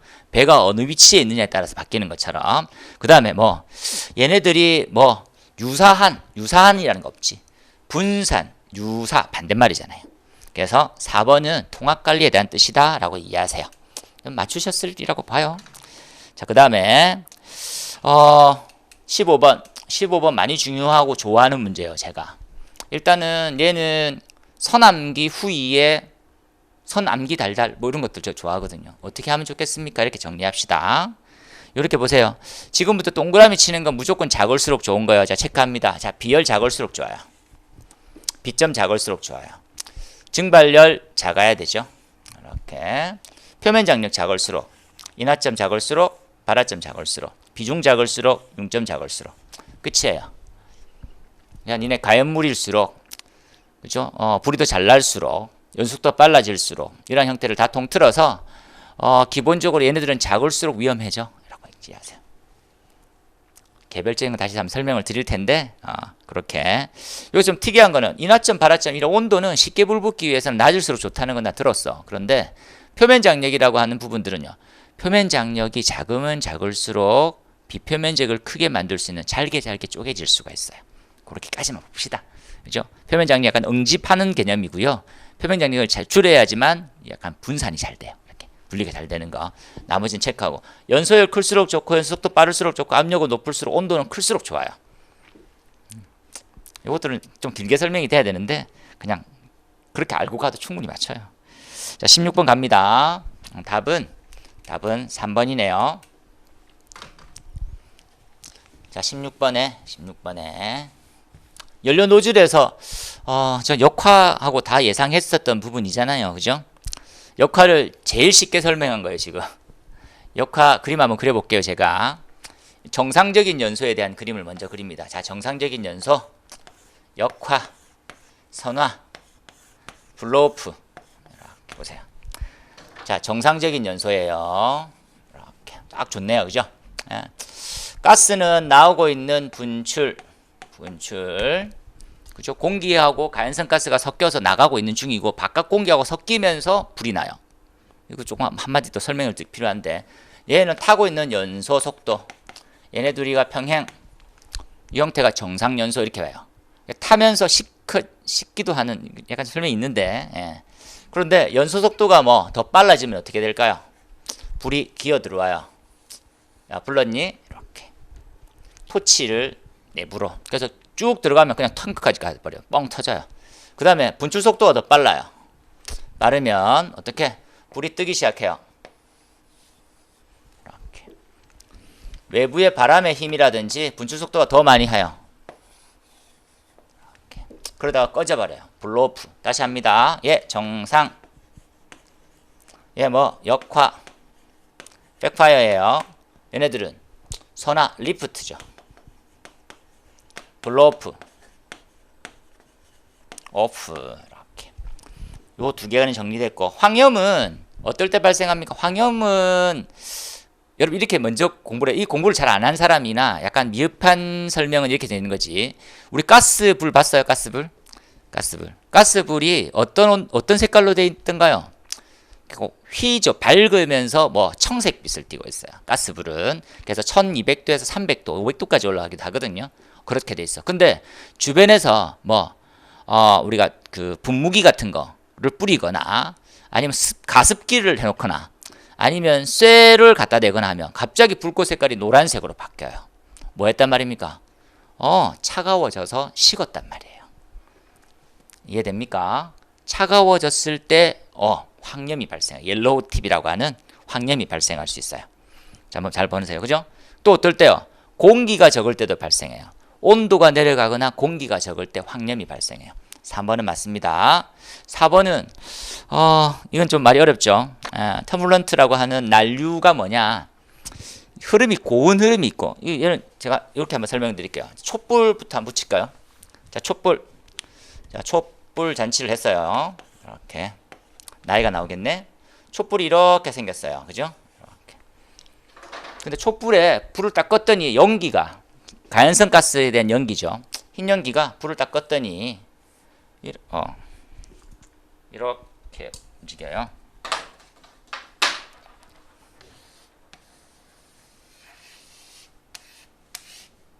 이렇게 이해됩니까? 무슨 말인지? 봅시다. 여기까지는 흐름이 균칙적으로 흘러가요. 이 부분을 측류, 외부로 해서 산발적으로 나눠져 버려요. 난류. 토치에서 가스 나와도 마찬가지에 있는 성상이 있습니다. 그죠? 그러면 화염의 길이하고 분출 속도하고 관계시, 여러분 이거 거의 다가 없는 책이에요. 저도 이 책을 지금 작성 중에 있는데 저는 넣으려고요. 이제 원래 이런 것들에 대한 기본 개념은 다른 분들은 안 넣으시더라고요.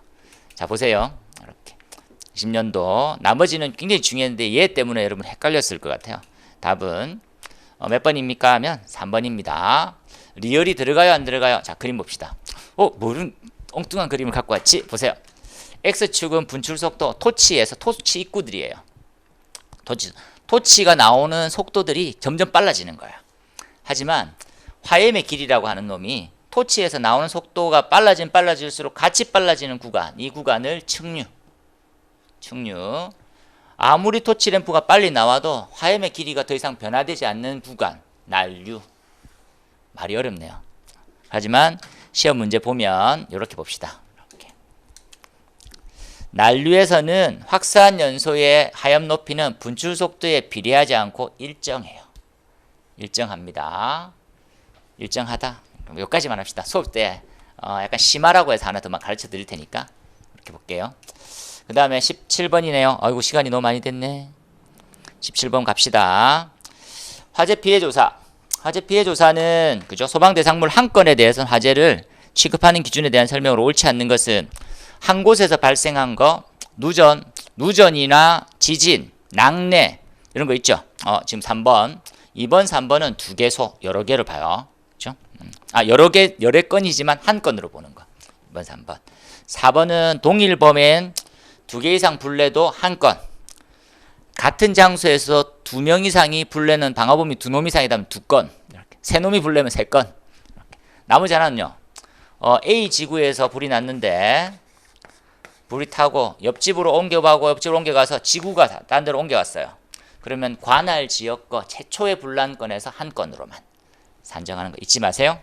답은 이렇게 해서 2번이네요. 2번. 그 다음에 18번입니다. 18번에 할로겐 소화약제.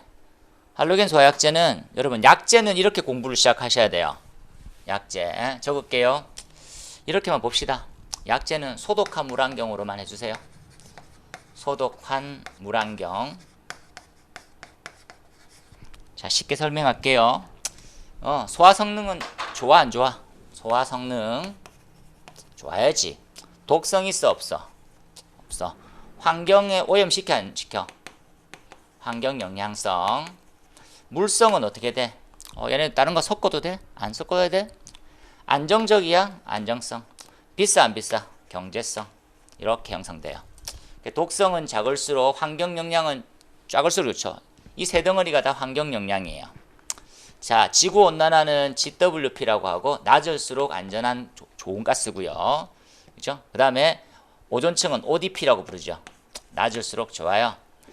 잔존 시간은 atmosphere lift time 이렇게 부르는데 ALT라고 불러요. ALT도 짧을수록 좋아요. 약재가 분출됐는데 남아있어. 일주일 지났는데 그대로 남아있어. 안 좋은 가스겠죠. 답은 몇 번인가요? 여러분들은 답은 3번이 되겠네요. 그죠? 소독한 물안경 킵. 자, 그 다음에 19번이네요. 자, 포입니다. 포라고 부르고 폼이라고도 불러요. 그죠? 같은 애들이니까 거품. 약재가 네 가지 종류가 있고 우리가 이제 뭡니까? 수용성으로 하면 좀 더 몇 가지가 더 있어요. 그래서 단합불수 이렇게 돼 있어요. 담백포, 합성 계면 활성제포, 수성막포, 불화담백포 이렇게 돼 있어요. 한번 잘 보세요. 담백포 특징 내열성만 뛰어나요. 자, 내열성 짱 제일 좋아. 되겠습니까? 합성 계면 활성제포 얘네들 고팽창이 가능해. 이렇게 기본 지식을 가지고 가세요. 고팽창 가능해. 이렇게. 수성막포 다재다능해요. 단점 딱 하나가 내열성이 겁나게 없어요. 내열성 최악. 이렇게 불화당배포 많이 개선됐어요. 너무 비싸. 이렇게 되어 있습니다. 답을 찾읍시다. 답은 1번이에요. 불화와 수성막포는 뭐가? 내유성을 같이 가져요. 내유. 기름에 오염시키지도 않고 기름과 섞이지도 않아요. 그래서 하부 주입 탱크가 있으면 탱크가 굉장히 클 때는 위로 포를 부어도 불이 안 꺼지거든요. 그래서 밑에서 포를 넣을 수가 있어요. 가능한 거. 2번 불소를 함유하고 있는 합성계면 활성제포는 뭐가? 내유성이 엉망이에요. 섞여버려요. 내유성 없어요. 내유 없어요. 3번에 내화성이 탑이에요. 내화, 내열, 탑. 유동성은 별로예요. 담배포는. 알코올포는 비누화 현상으로 불이 꺼져요. 네, 답은 1번이네요. 1번. 이렇게 보세요. 이제 끝으로 CO2네요. CO2는 많이 예상하고 있었는데 설비가 이렇게 많이 나올 줄은 좀 헷갈려 하셨을 것 같아요. CO2는 소화설비 일반적인 설명으로 옳지 않는 것은 이거는 CO2의 루틴을 좀 더 설명드리는 건 좋은데 기본 개념이 저장용기가 있고요. 저장용기 얘랑 결합되어 있는 솔밸브가 있고요. 이 기동가스가 나와서 저장용기를 개방하고요. 저장용기도 열면서 또 뭐 선택 밸브도 열어줘요. 이렇게. 나중에 제가 한번 그림으로 한번 그려볼게요. 예쁘게. 저장용기는 집합관으로 모여서 나가죠. 나가면서 뭘 합니까? 라면 나가면서 우리 해주는 거 압력 스위치를 작동시켜서 압력 스위치. 그래서 방출 표시등이라는 걸 불을 켜줘요. 방출 표시등. 이렇게. 그죠? 그리고 그 전에 자동 폐쇄 장치는 요때 나가요. 요때. 자동 폐쇄 장치. 이렇게 흐름입니다. 다시 한번 체크합시다. 죄송합니다. 기동용기죠. 솔밸브가 기동용기를 열면 기동용기는 저장용기와 선택밸브를 열어주는 역할 두 가지를 해요. 일단 1번이 틀렸네요. 자, 저장용기에 나오는 가스는 압력 스위치 작동과 자동 폐쇄 장치를 작동시켜줘요. 그래서 1번에 기동용기 대신 저장용기 가스로. 그 다음에 단순한 말이네요. 저장용기는 빗물 들어오면 탱크가 부식되겠죠. 3번에 전역이면 환기를 미리 닫아놔야 된다. 4번에 전약은 맞죠. 방출 표시 등 얘네들은 압력 스위치하고 연결되어 있는 부분이니까 보시면 될 것 같아요. 풀이를 일부러 좀 더 길게 했어요. 길게 했던 이유가